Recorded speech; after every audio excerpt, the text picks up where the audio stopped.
బాబీ దర్శకత్వంలో తెరకెక్కుతున్న సినిమా జైలవకుశ. ఈ చిత్రానికి నిర్మాత కళ్యాణ్ రామ్, ఇక హీరోయిన్స్ గా నివేద థామస్, రాశి ఖన్నాలు నటిస్తున్నారు. రొమాంటిక్ యాక్షన్ థ్రిల్లర్ గా వస్తున్న చిత్రం ఇది.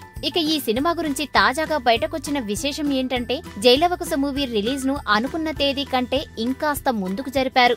రిలీజ్ షెడ్యూల్ ప్రకారం సెప్టెంబర్ 21 నాడు రిలీజ్ అవ్వాల్సి ఉంది. కాగా ఆ తేదీకి దగ్గరలోనే ప్రిన్స్ మహేష్ బాబు నటించిన స్పైడర్ సినిమా కూడా రిలీజ్ కానుంది. ఈ నేపథ్యంలో రెండు ప్రధాన హీరోల సినిమాలు దాదాపు ఒకే తేదీలలో రిలీజ్ అయితే కలెక్షన్ల పరంగా మంచిది కాదు కాబట్టి తేదీలలో మార్పులు చేశారట.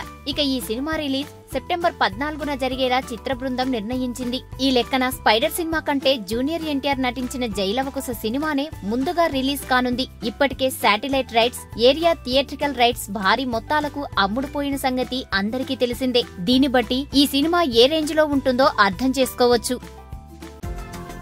ఈ వీడియో గనుక మీకు నచ్చినట్టయితే లైక్ చేయండి, షేర్ చేయండి, సబ్స్క్రైబ్ చేసుకోండి.